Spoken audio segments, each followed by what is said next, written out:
मन को जोड़ने का सबसे बड़ा साधन क्या है? तो कपिल भगवान कहते हैं कि भगवान के उसमें कब जुड़ोगे? जब भगवान से जो जुड़ रहा है उससे आप जुड़ जाइए, वो आपको उस कड़ी में जोड़ देगा। कौन जुड़ रहा है?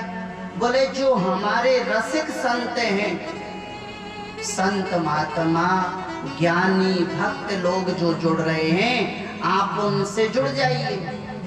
देवहूति ने कहा तो ये संत की कितने प्रकार के होते हैं, आखिर संत के लक्षण क्या हैं, हमको कैसे पता चले कि ये संत है? तो कपिल भगवान कहते हैं संतों के 5 लक्षण होते हैं। कौन कौन से? तितिक्षावा कारुणिकः, सुहृद सर्वदेहिनां,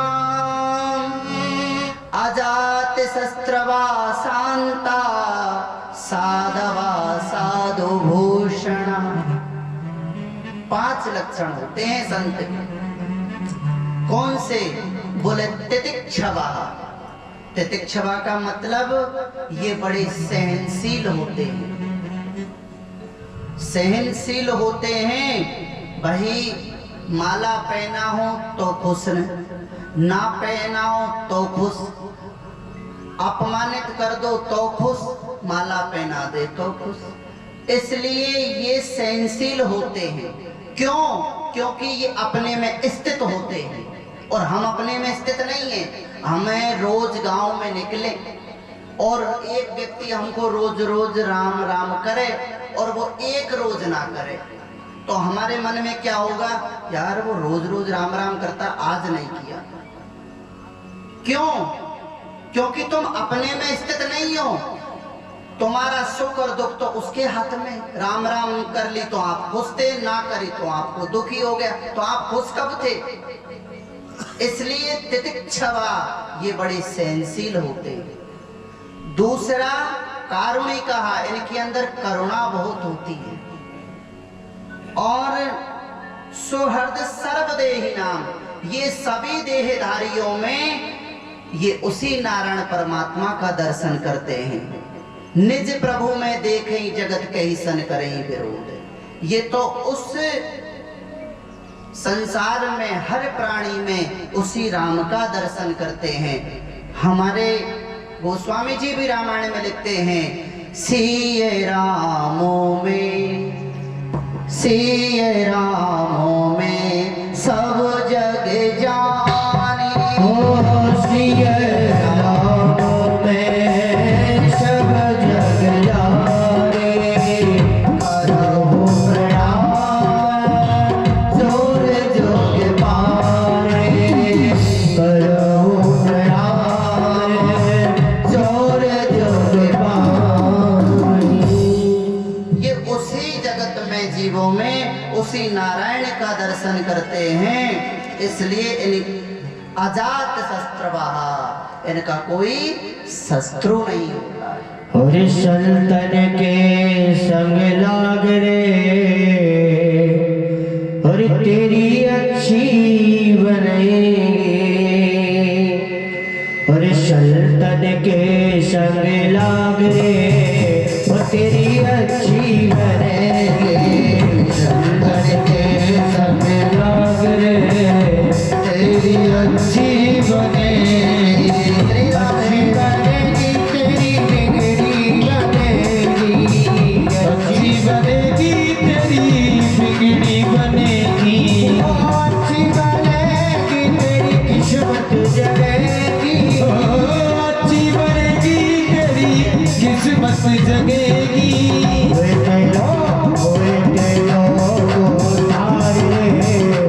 तेरी अच्छी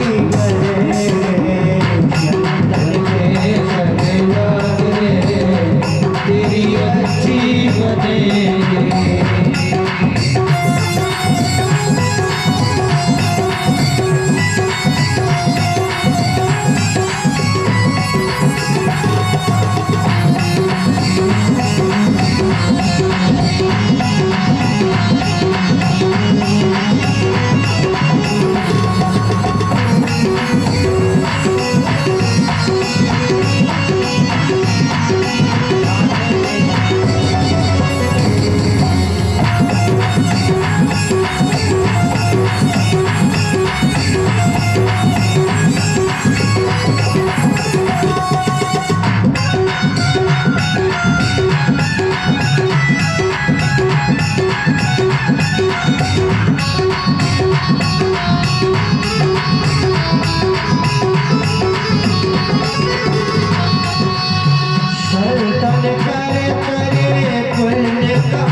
कपिल भगवान अपनी माँ से कहते हैं, माँ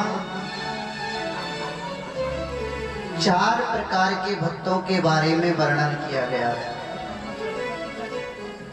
एक भक्त तो वो है जो अपन भगवान से भक्ति करें कामना के लिए, भाई हम भगवान की भक्ति करें, भगवान हमको दे। और भगवान ने सबसे उच्च कोटि का जो भक्त होता है उसकी भी प्रशंसा करी है। कौन सा भक्त है? जो मेरा भजन तो करता है लेकिन मांगता कुछ नहीं है। कपिल भगवान कहते हैं, माँ वो मेरा ऐसा भगत है कि मैं प्रकट होकर के भी अगर उसकी मेरी भलाई के लिए, उसकी भलाई के लिए कहूँ कि आप कुछ ले लीजिए मेरी प्रसन्नता के लिए, तो भी वो दिए मानम न गृहणंती बिना मत सेवनम जना, वो मेरी दी हुई ग्रहण नहीं करता है। वो सबसे उच्च कोटि का भगत है। और माँ जब ऐसे भक्त चलते हैं जिनको किसी प्रकार की कामना नहीं है, निरपेक्षम मुनि शांतम निर्वैरम समदर्शनम अनुव्रजम ब्रजामी पुए रेंद्रणुभिः, निरपेक्षम मुनि शांतम, जो किसी भी प्रकार की मेरे से अपेक्षा ना करे वो मेरा उच्च कोटि का भगत है। और ऐसे भगत मुझे कितने प्रिय हैं? न तथा में प्रियतमा आत्मयो निरसंकरा, नाचा संकर्षणो नाश्रे एवात्मा च यथा भवान।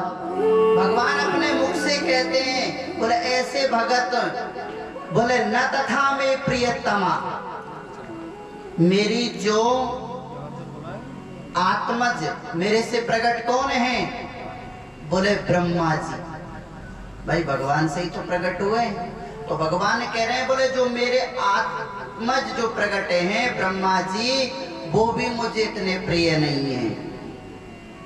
और मेरे जो बड़े भाई हैं दाऊ भैया, वो भी मुझे इतने प्रिय नहीं है। नाचा संकर्षणा, और ना श्री, इतनी प्रिय मुझे मेरी अर्धांगिनी लक्ष्मी प्यारी नहीं है जितनी मेरे को निवात्मना। भाई अगर मुझसे ये कहना मेरा शरीर, तो मुझे मेरा शरीर भी प्रिय नहीं है जितना मुझे मेरा भगत लगता है। क्यों? बोले वो जो मांगता है वो मेरे से कुछ चाहता ही नहीं है। तो ऐसे भक्तों की जब चलने से धूल उड़ती है तो मैं उसको अपने सिर पर धारण करके अपने को पवित्र मानता हूं। इस प्रकार भगवान ने अपने भक्तों की भी प्रशंसा करी है। और मां जो वो भक्त नहीं है कि भाई मूर्ति में परमात्मा का हम दर्शन कर रहे हैं, जो हमारे द्वारा रचित है उसमें हम परमात्मा का दर्शन कर रहे हैं, लेकिन जो भगवान ने ये सारी मूर्तियां बैठा रखी हैं और ये चलती फिरती जो मूर्तियां दिख रही हैं, इनसे तो हम द्वेष करें, कलह करें, बैर भाव करें, भेद करें और मंदिर में परमात्मा का दर्शन करें। तो भगवान ने भागवत में स्पष्ट कपिल देव ने कहा है, माँ मेरी ऐसा है जैसे कोई राख में हवन कर रहा हो। और उसके बाद में जब ये संसार जो है ये एक दुख तंत्र बताया है भगवान ने, ग्रहेषु कूट धर्मेषु दुख तंत्रेण स्वतंत्रिता, कुर्वन् दुःखं प्रतीकारं सुखवन् मन्यते ग्रही। माँ ये प्राणी जानता ही नहीं कि सुख किसको कहते हैं, क्योंकि दुख के निवारण को ही ये सुख की संज्ञा दे देता है। भाई हमारे सर पर कोई भार है, हम बोझा से लदे जा रहे हैं और हमको कहीं छाया मिल जाए और ठंडा पानी पीने को मिल जाए, वो भार उतार दिया, तो हम क्या कहेंगे? भैया आनंद आ गया। अरे आनंद तो पहले से ही था, ये सिर पर जो तू बोझा लिए जा रहा था ना, ये दूर कर दिया, तो आनंद तो पहले ही था। तो दुख के निवारण को ही हम सुख की संज्ञा मान लेते हैं, भले को वो सुख है नहीं। सारा जीवन हम इसी प्रकार से दुख का प्रतिकार करते करते दुख के प्रतिकार को ही सुख समझ लेते हैं। और जब ये शरीर हमारा वृद्ध हो जाता है तो भगवान कहते हैं, माँ परिवार के लोग ऐसे धक्का मार के निकाल देते हैं जैसे बूढ़े बैल को किसान निकाल देता है। भाई हमारी सामर्थ्यता रहेगी ना कमाने की और खिलाने की, तो महाराज माँ भी बादाम के हलवे बनाएगी, मेरा बेटा खूब कमा रहा है। और जब वो देख लेते हैं कि किसी काम का नहीं है, निठल्ला पड़ा है, तो कह देते हैं भैया तेरे को पड़े पड़े खातक देंगे, तो कुछ काम किया कर। तो संसार में ऐसे निकाल देते हैं जैसे बूढ़े बैल को किसान निकाल देता है कि पड़े पड़े को खिलाना पड़ेगा। और यही आसक्ति जीव की परिवार से नहीं छूटती है, दिन रात गाली देने वाले को उसकी प्रीति हो जाती है। मतलब उस बड़े बड़े जो गाली दे रहे हैं उसमें भी हमारी प्रीति हो जाती है, लेकिन हम उस घर का त्याग नहीं करते। और जब अंत समय में यम के दूत आते हैं और वे बड़े बड़े भयंकर देखते हैं, तो महाराज सक्रण मूत्रम विमंचति गला, जब यम के दूत खींच के ले जाते हैं तो डर के मारे ही वो खटिया मर मलमूत्र का त्याग कर देता है, लेकिन आसक्ति नहीं छूटती है। और जब यम के दूत उसको जबरदस्ती पकड़ करके ले जाते हैं, वो बड़ा कष्ट भोगता है। फिर दोबारा माँ के घर में आने के लिए पर्यंत होता है, और जो ही आता है प्रतीक्षा करता है, भगवान से प्रार्थना करता है कि प्रभु मैं इस नरक से बाहर आ जाऊं, तुम्हारा ही भजन करूंगा।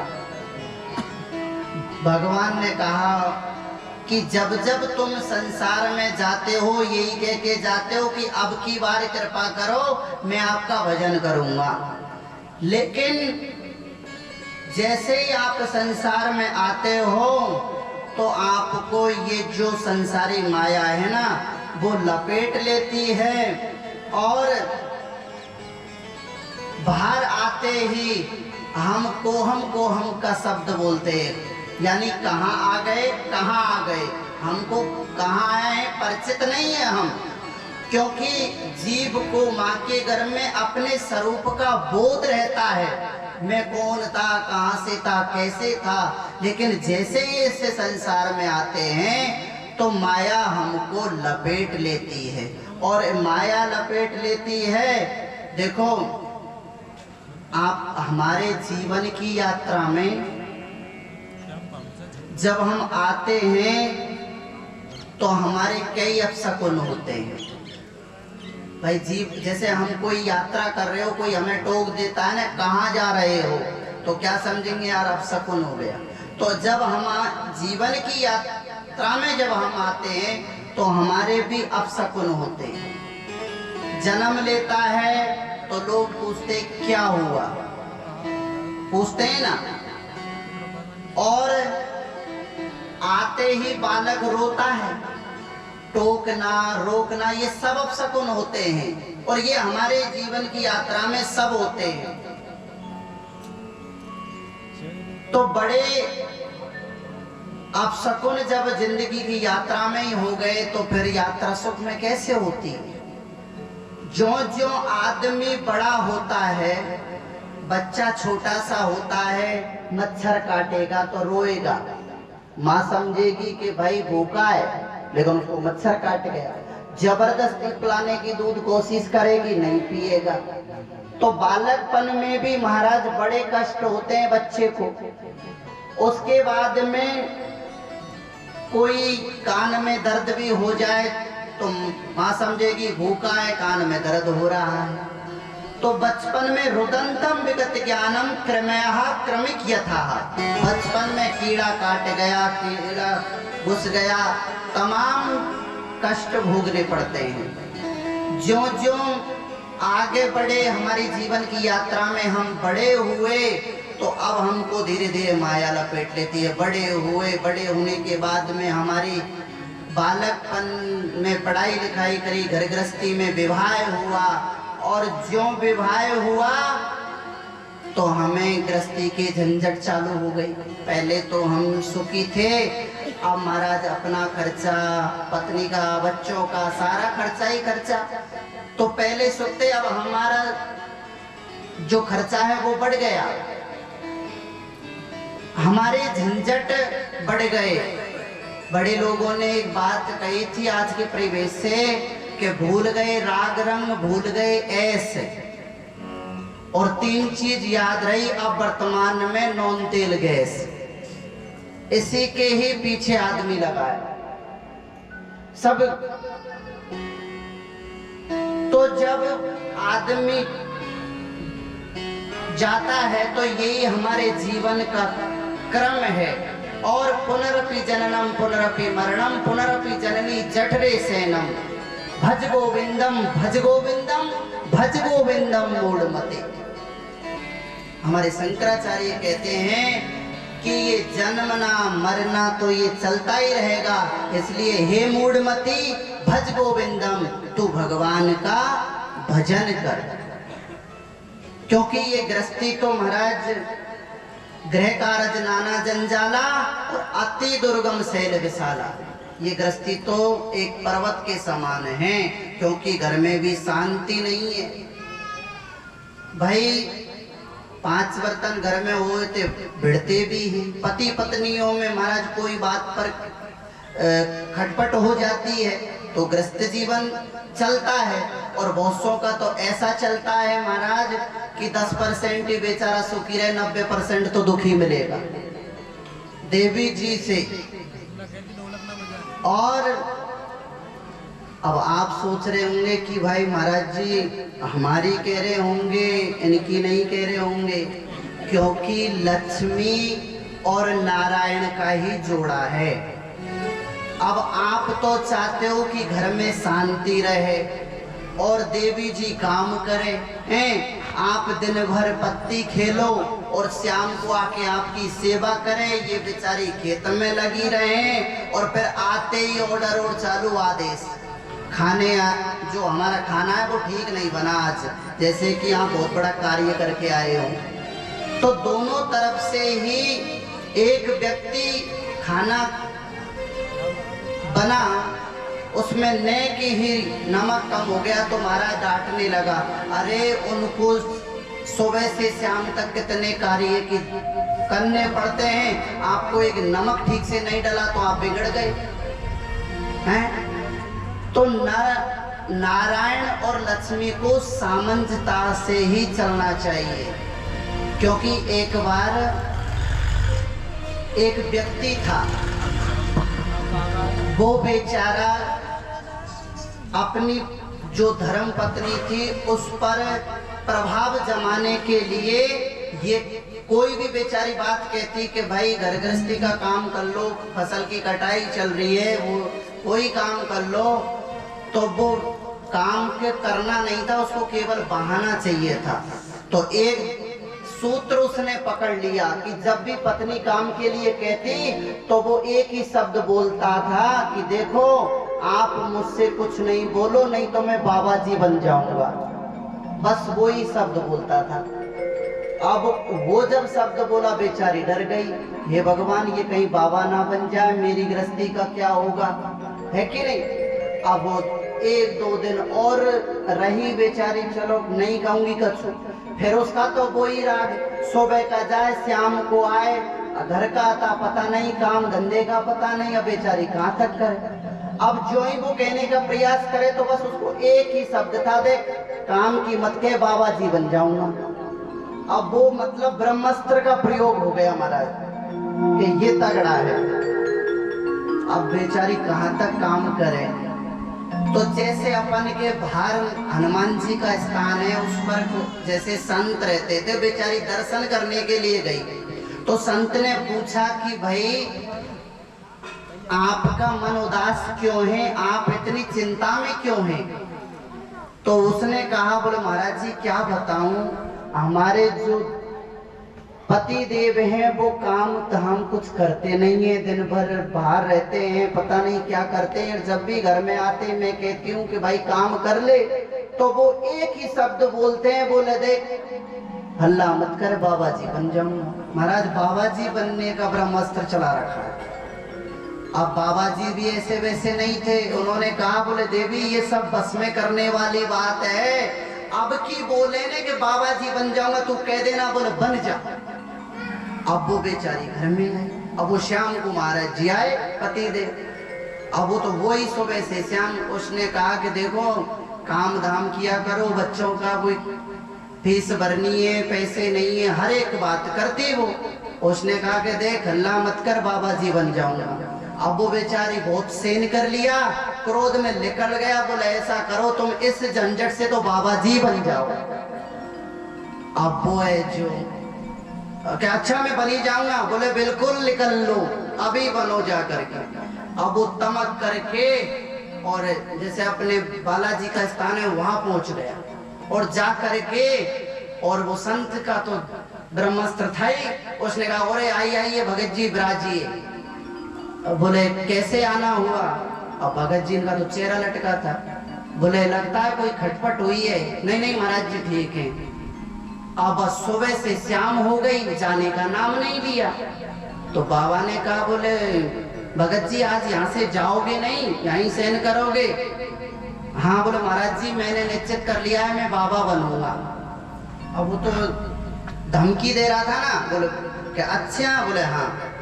अब महाराज सवेरा हुआ, अब बाबा घर में तो महाराज ऑर्डर लगता था आदेश, और बोले चाय नहीं बनी।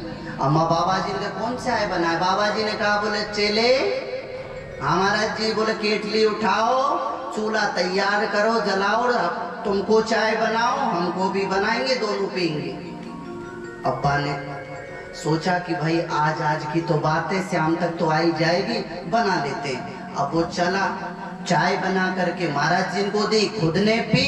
और अब बाबा जी के कौन बर्तन मले? बोले चला ये हमारा गिलास पकड़ो, ये केटली पकड़ो और आप जाओ मांझ करके लाओ। अब वो चला बेचारा, मांझ करके लाया, बाबा जी के धोए, खुद के धोए।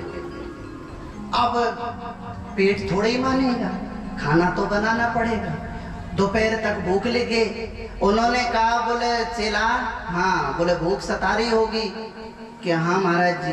अब वो लपक करके देखता था कि कहीं आ रही होगी मनाने के लिए, और उन्होंने संदेश भिजवा देना बिल्कुल मत आना।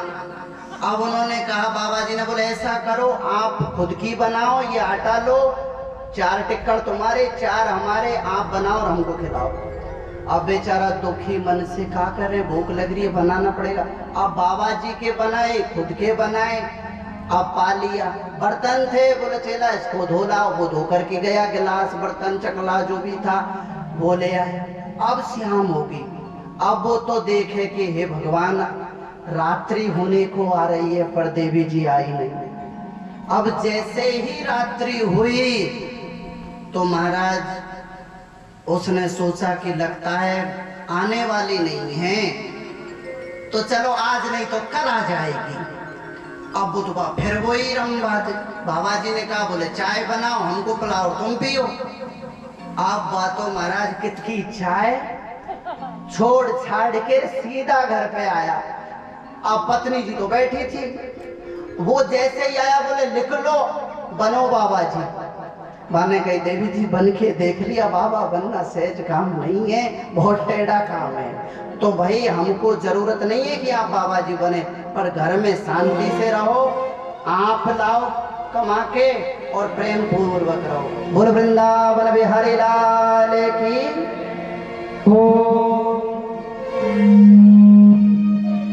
और सीताराम जब ले तहा घट जाएगा और या झूठी दुनिया से कहा ले जाएगा।